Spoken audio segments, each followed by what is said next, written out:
When done correctly, the cover card on a Yu-Gi-Oh pack can have a huge influence on how well that set does in the history of Yu-Gi-Oh! While the cover cards aren't always the most competitive cards in the actual set, you really need a good flagship monster to have on the front of the pack so that when people look back at that set, they can instantly recognize the card and sort of know and understand the contents that are inside the pack, all just based on the cover card. So the cover card is extremely important for main Yu-Gi-Oh sets. A lot of the newer Yu-Gi-Oh sets that aren't the main sets actually have multiple monsters on the cover, but in today's video I wanted to talk about the top 10 most competitive Yu-Gi-Oh cover cards, and that's really important because there are lots of cool cover cards that never really saw any competitive play, and in today's video I'm not actually going to talk about those ones. We're going to talk about the cards that made the most impact on competitive Yu-Gi-Oh, with giving special precedent to ones that saw play in multiple formats, especially if they are still seeing play even today. And I do want to mention that unlike a lot of my other top 10 lists, the cards that I'm talking about in this video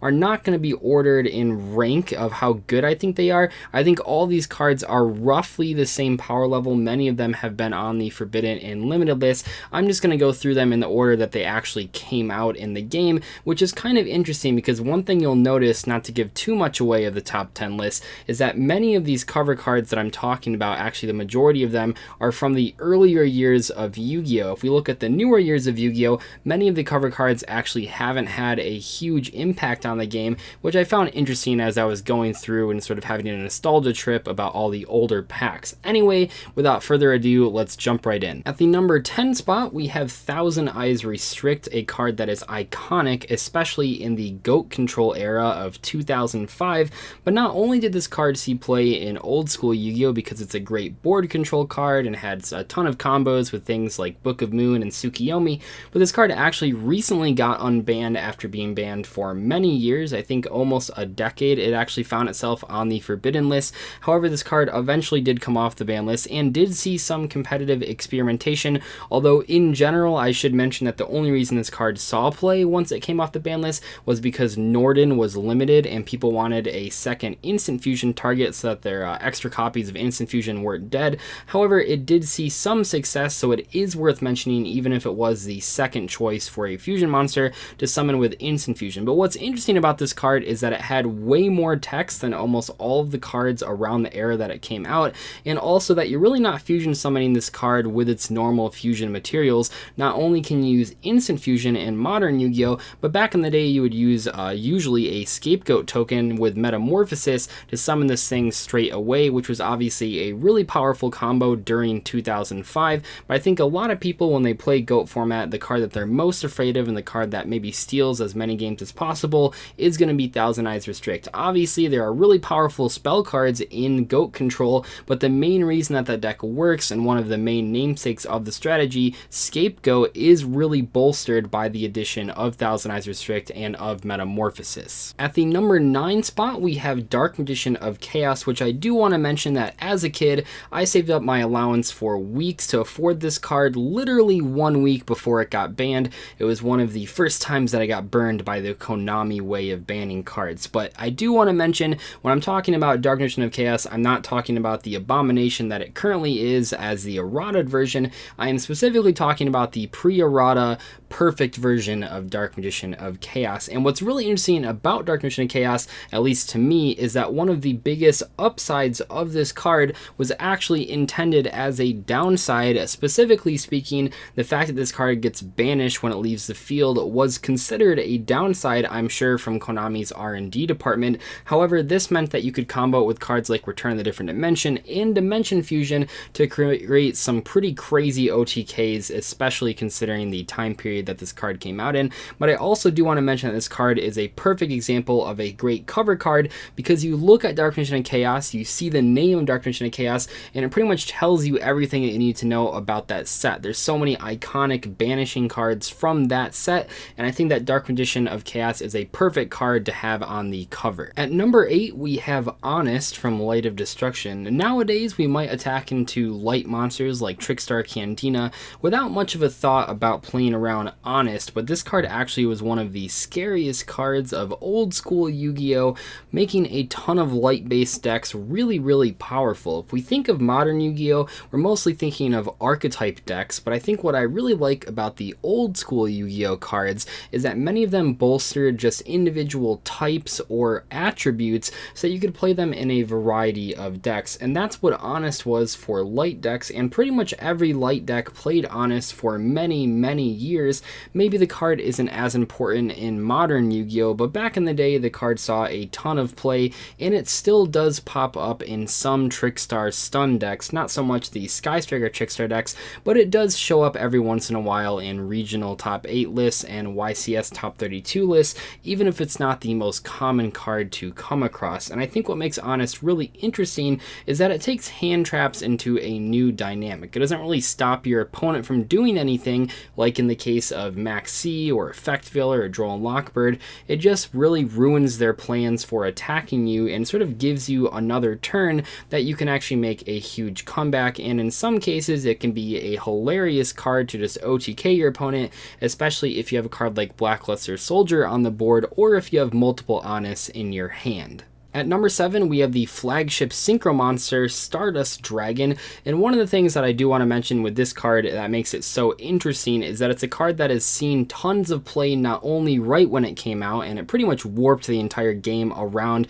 If it plays around Stardust Dragon, it suddenly is a lot better, like compulsory evacuation device, but it has seen play all the way up through 2018. Level 8 Synchro monsters are some of the best extra deck monsters in the entire game, and that all started with Stardust Dragon. Now, I don't want to dwell too much on Stardust because I have made an entire video about Synchro monsters and about the summoning mechanic in general, but just know that Stardust Dragon was one of the best Synchro monsters in the entire game, and it came out not only as a cover card, but in the very first Synchro summoning set. Even more interesting is that the number 6 spot was the very next set, and that is Black Rose Dragon. If Stardust Dragon is one of the best level 8 Synchros, the same can be said for Black Rose Dragon in regards to level 7 Synchros, and this card is still seeing play in a variety of decks.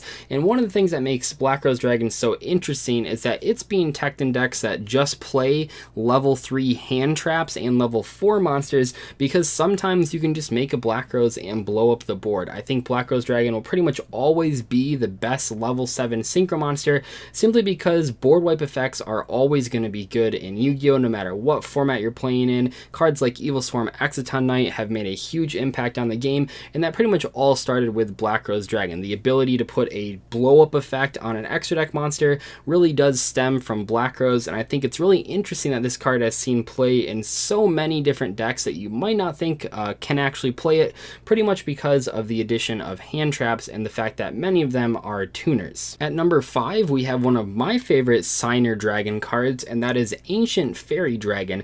This card is currently forbidden in Yu-Gi-Oh! So obviously it's going to make this list, but this card didn't actually see a ton of play when it first came out. It wasn't the worst card, and it did see some play in field spell decks and combo decks alike, but what really made this card ridiculous was Exceed Summoning and Link Summoning. I think Ancient Fairy Dragon, maybe even more so than cards like Elder Entity Norden, have popped up in so many different FTK videos. It's actually just insane, not to mention when we got field spells that could search other cards and just continue your combos. Ancient Fairy Dragon suddenly became not just a cute little card for some decks, but became a degenerate card that was found in pretty much every FTK video. If you opened an FTK video in 2017, it was extremely likely to not only have Firewall Dragon, but also Ancient Fairy Dragon, just because the card was so darn good. And I do want to say that this card saw added utility because of the fact that Destrudo was one of the best ways to make this card. Pretty much Destrudo, as long as it was in your hand or graveyard, which was super easy, turn any monster on your board into an Ancient Fairy Dragon just for the cost of half your life points, which meant that Ancient Fairy Dragon was so easy to make that it was just popped up in all sorts of strategies, even ones that didn't play field spells, just because there aren't a lot of generic special summon effects from your hand, and Ancient Fairy Dragon just filled that role so well for a variety of combo strategies. With only 4 slots left on this list, you might have noticed I haven't talked about any Exceed monsters,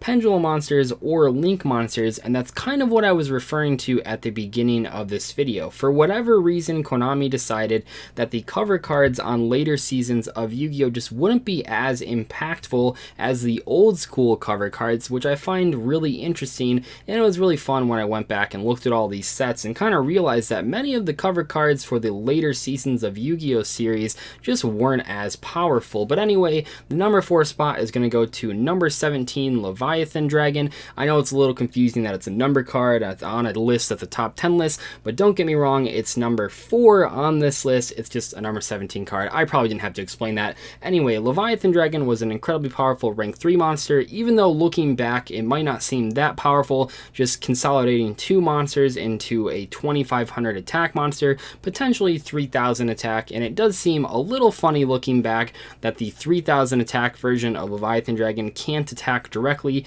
I find that hilarious that they had to put that condition on the card, but Leviathan Dragon actually saw so much play and actually made Tour Guide from the Underworld so much better than it probably would have been if it just had Leviathan Dragon, because Leviathan obviously isn't a cover card, but it is a very powerful card, but it's only good if it's a banished card that you want to summon, where Leviathan Dragon was pretty much a card you could always summon and help get over bigger monsters. Even today, rank 3 monsters have a difficult time getting over larger cards. If they're bigger than Dante, if they're bigger than Leviathan Dragon, it's pretty tough to actually get over that, but that was even more of a problem when rank 3s first came out. So Leviathan Dragon pretty much saw play in every single rank 3 strategy, even seeing play in the first wave of Burning Abyss decks, which might seem surprising, but sometimes you just didn't want to mill anything, you just wanted to put a 2500 attack monster on board, and in those cases Burning Abyss players use Leviathan Dragon. At the number 3 spot, we have the only card from the Pendulum era that's going to make this list, and funnily enough,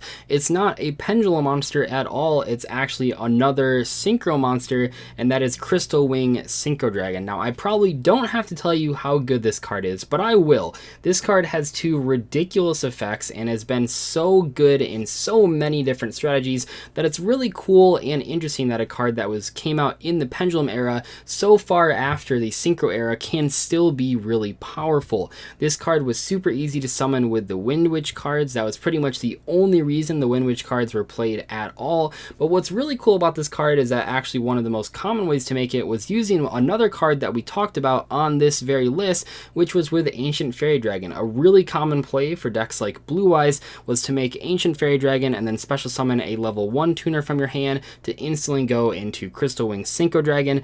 As such, that implies that Ancient Fairy Dragon's banning actually did negatively affect Crystal Wing Synchro Dragon, which is probably why we haven't seen it as much as we used to. However, whenever Ancient Fairy Dragon eventually does come off the ban list, I would expect an uptick in Crystal Wing Synchro Dragon in a variety of decks. So whenever that happens, make sure you remember that Crystal Wing Synchro Dragon is much better when Ancient Fairy Dragon is in the format. At the number 2 spot, we skip over to the Link summoning packs, and that is Firewall Dragon, one of the cards that probably should be banned in this format. Hopefully by the time you watch this video it is, although I highly doubt it. Firewall Dragon is one of the best Link monsters ever created, and it actually, just like Stardust Dragon, came out in that very first Link pack. What's funny is that when this card came out, even though it was really crazy, a lot of decks just didn't play it. There weren't really enough other Link monsters to actually support Firewall Dragon.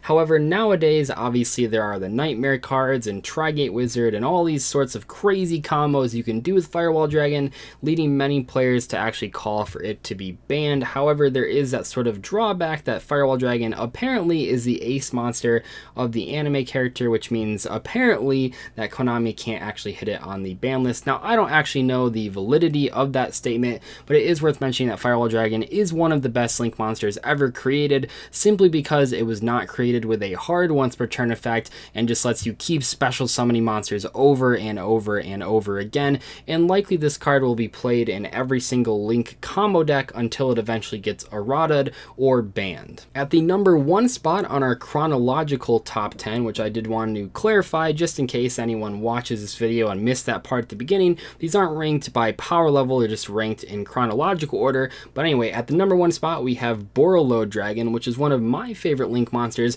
and also one of the first Link monsters that I add to any extra deck. Now, this card might not do a ton of crazy combos like Firewall Dragon, and it might not be as good at OTKing the opponent like the new Borla Dragon, but Borla Dragon is one of the most versatile Link monsters in terms of breaking boards. It has a non-targeting change of heart sort of effect that we don't really see on a lot of monsters. There's things like creature swap, but then you have to draw the creature swap, things like mind control, but those target the monsters and have huge drawbacks. Borla Dragon just outs it immediately and then sends it to the graveyard a turn later just to add insult to injury. Anyway though, that is going to wrap up today's video. Sorry it was a little longer than I had initially anticipated, but there was just so much that I wanted to talk about in relation to these cover cards. Now, there were some cards that I did want to add to this list, but I felt weren't quite powerful enough. I think the biggest one, and one that I probably should have given an honorable mention to, was the Blue Eyes White Dragon, a card that has obviously seen a ton of competitive play in a variety of strategies. However, if you look at Blue Eyes White Dragon, unlike a lot of the other cards on this list, I might even say unlike every card on this list, Blue Eyes White Dragon as an individual card isn't actually that great. It just has 3000 attack, which is why it didn't actually end up on this list. However, it does get a late honorable mention because it has seen a ton of play. Anyway though, let me know what you guys thought should have been on this list. Let me know your thoughts on cover cards just in general. Thank you so much for watching. I'll see you guys later. Bye.